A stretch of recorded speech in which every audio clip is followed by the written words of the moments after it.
दिल्ली में इस समय 5 लाख से ज्यादा फर्जी वोटर आईडी है। बंगाल में 20 लाख से ज्यादा फर्जी वोटर आईडी। आंध्रा तेलंगाना में लगभग 25 लाख फर्जी वोटर आईडी। भारत में कुल 2 करोड़ से ज्यादा फर्जी वोटर आईडी बने हुए हैं। यह फर्जी वोटर आईडी जो क्षेत्रीय दल होते हैं यह बनवाते हैं। दुर्भाग्यवश आज तक इसके ऊपर इलेक्शन कमीशन ने ढंग से काम नहीं किया। यह फर्जी वोटर आईडी बनता कैसे है? सबसे पहले 2000 रुपए देके आधार बनवा लिया जाता है। फिर जब एक डॉक्यूमेंट बन गया 2 से 3 हजार रुपए देते हैं, राशन कार्ड बन जाता है। फिर 2 से 3 हजार रुपए देते हैं, बर्थ सर्टिफिकेट बन जाता है। फिर 2 से 3 हजार रुपए किसी दलाल को देते हैं, वो डोमिसाइल सर्टिफिकेट बनवा के दे देता है। फिर 3 से 4 हजार रुपए दलाल को देते हैं, वो ड्राइविंग लाइसेंस बना के देता है। और फिर किसी दलाल को पकड़ते हैं, 2 से 3 हजार रुपए में वोटर आईडी बनवा देता है। फिर बाद में बैंक में खाता खुलवा लेते हैं, सारी सरकारी स्कीम का लाभ भी लेते हैं। और ये 2 करोड़ से ज्यादा जो फर्जी वोटर आईडी है, इसमें ज्यादातर बांग्लादेशी और रोहिंग्या घुसपैठियों का है। यह बन इसलिए रहा है कि आज तक न फर्जी वोटर आईडी बनाने वालों को कठोर सजा हुई, न फर्जी वोटर आईडी बनवाने वालों को कठोर सजा हुई। और सजा इसलिए नहीं हो रही है कि ये जो 1860 का इंडियन पिनल कोड है, इसमें फर्जी वोटर आईडी बनवाने पे मात्र 1 साल की सजा है मैक्सिमम, या पेनाल्टी है 500 रुपए की। अब आप सोच सकते हैं, कानून जब इतना घटिया है कि मैक्सिमम 1 साल की सजा होगी या मैक्सिमम 500 रुपए पेनाल्टी होगी, तो खौफ कहां से पैदा होगा, डर कहां से पैदा होगा? घुसपैठिए इसलिए आ रहे हैं क्योंकि कानून हमारा घटिया है। घुसपैठिए इसलिए आ रहे हैं क्योंकि घूसखोरी है। घुसपैठिए इसलिए ड्राइविंग अपना सारा डॉक्यूमेंट बनवा रहे हैं क्योंकि घूस दे के बनता चला जा रहा है। और घुसपैठिए इसलिए वोटर आईडी भी बनवा ले रहे हैं और वोटिंग भी कर रहे हैं क्योंकि भारत में भ्रष्टाचार है। ये 2 करोड़ जो फर्जी वोटर आईडी हैं, ये किसको वोट देंगे? जो एनआरसी का समर्थन करेगा, जो एनआरसी का विरोध करेगा? आप बताइए। चूंकि बीजेपी एनआरसी का विरोध कर रही है, बीजेपी एनआरसी का समर्थन कर रही है, एनआरसी करना चाहती है, तो ये जो 2 करोड़ फर्जी वोटर आईडी बने हुए हैं, ये बीजेपी को वोट तो नहीं देंगे। ये 2 करोड़ जो फर्जी वोटर आईडी बने हुए हैं, ये वोट जाएगा इंडिया अलायंस को। उत्तर प्रदेश में अखिलेश यादव को वोट मिलेगा, बिहार में आरजेडी को वोट मिलेगा, बंगाल में ममता बनर्जी को ये वोट मिलेगा, दिल्ली में ये वोट केजरीवाल को मिलेगा, कश्मीर में ये वोट महबूबा को मिलेगा। तो अल्टीमेटली ये जो 2 करोड़ फर्जी वोटर आईडी है, ये जब वोटिंग में कन्वर्ट होगा तो ये सीधे सीधे जाएगा इंडिया अलायंस को।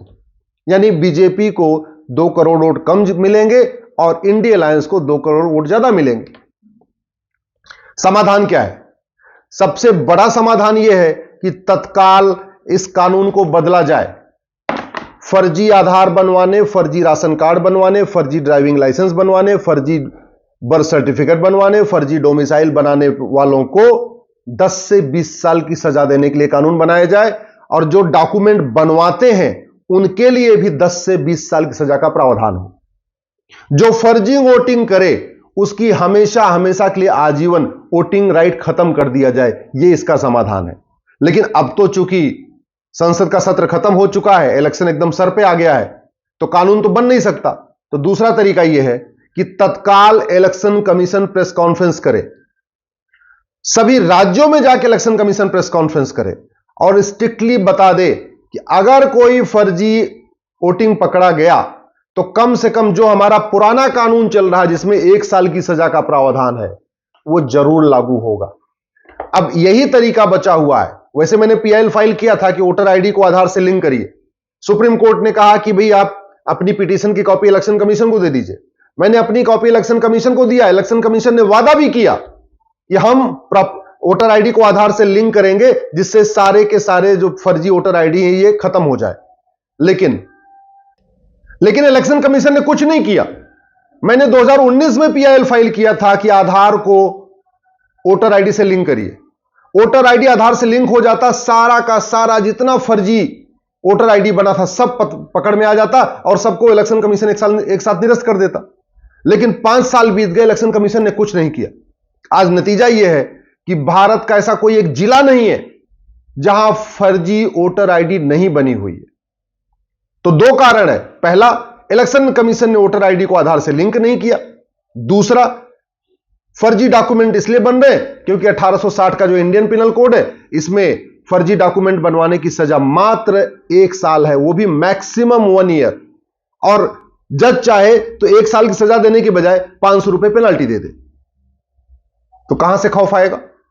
अब टाइम बचा नहीं है, इलेक्शन सर के ऊपर है, इसलिए इलेक्शन कमीशन को तत्काल सभी राज्यों में जाके प्रेस कॉन्फ्रेंस करना चाहिए, सभी अखबारों में एडवर्टीजमेंट देना चाहिए कि जो आदमी फर्जी वोटिंग करते पकड़ा गया, फर्जी डॉक्यूमेंट के साथ पकड़ा गया, फर्जी वोटर आईडी कार्ड बनवाते हुए पाया गया, उसको वर्तमान कानून के अंतर्गत 1 साल की सजा निश्चित होगी। और ये सारे रीजनल लैंग्वेज में जितने न्यूज़पेपर हैं उसमें भी निकलवाना चाहिए, बाकायदा मीडिया को बुला के एक इंटरव्यू, प्रेस कॉन्फ्रेंस भी करना चाहिए। सरकार से भी मेरा निवेदन है कि सरकार तत्काल इस मामले को संज्ञान में ले। ऐसा कोई जिला नहीं है जहां घुसपैठिए नहीं है, ऐसा कोई जिला नहीं है जहां फर्जी डॉक्यूमेंट नहीं बन रहा है, ऐसा कोई जिला नहीं है जहां फर्जी वोटर आईडी नहीं बन रही है। और अगर इसको तत्काल इस पे गृह मंत्रालय ने कार्रवाई नहीं किया तो ऐसा कोई जिला नहीं है जहां फर्जी वोटिंग नहीं होगी।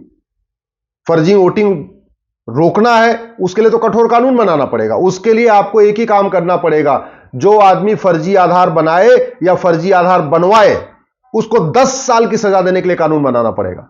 जो आदमी फर्जी राशन कार्ड बनाए या फर्जी राशन कार्ड बनवाए उसको कम से कम 10 साल की सजा देने के लिए कानून बनाना पड़ेगा।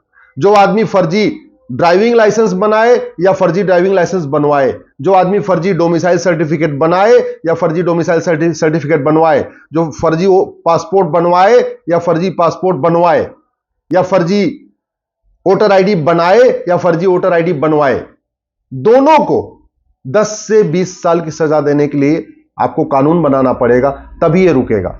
जो आदमी फर्जी वोटिंग करते हुए पकड़ा जाए उसका आजीवन वोटिंग का राइट खत्म करने के लिए कानून बनाना पड़ेगा, तब ये फर्जी वोटिंग रुकेगी और फर्जी डॉक्यूमेंट बनना रुकेगा। लेकिन अब चूंकि संसद का सत्र नहीं चलेगा, इलेक्शन सर के ऊपर आ चुका है, तो ये काम तो बाद में होगा, करना पड़ेगा सरकार को फ्यूचर के हिसाब से।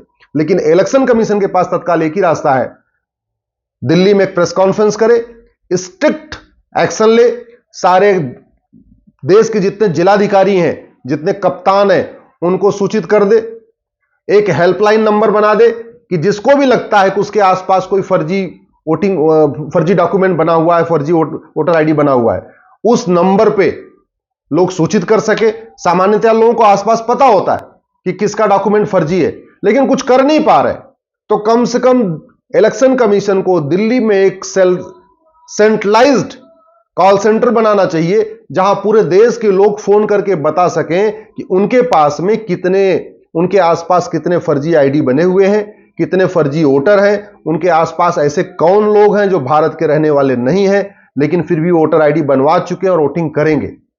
इसका तत्काल यही समाधान है। लॉन्ग टर्म में तो इसका यही है कि जब सरकार बने और अगले कार्यकाल में तत्काल इसके लिए खिलाफ कठोर कानून बनाए। मैं आप लोगों से निवेदन करता हूं, अपने आसपास देखिए, पता करिए, आपके आसपास जो झुग्गी बनी है उन लोगों से मिलिए, बात करिए, उनकी बातचीत से आपको आइडिया लग जाएगा वो भारत के रहने वाले हैं या बांग्लादेशी रोहिंग्या हैं। बातों बातों में पता करने की कोशिश करिए उनका कौन कौन सा डॉक्यूमेंट बन चुका है। और इसकी सूचना जब तक इलेक्शन कमीशन कोई हेल्पलाइन नंबर जारी नहीं कर रहा है, इसकी सूचना कम से कम 100 नंबर पे दीजिए, अपने थाने में दीजिए, अपने जिलाधिकारी को दीजिए, ईमेल आईडी और भी आपको एक्सेस हो जाएगी, वहां देख लीजिए, जो आपके यहां की विधायक सांसद हैं उनको बताइए। लेकिन घर मत बैठिए। फर्जी वोटिंग बहुत बड़ा हमारे लिए खतरा है। फर्जी वोटिंग को रोकने के लिए सरकार को भी आगे आना होगा, इलेक्शन कमीशन को भी आगे आना होगा।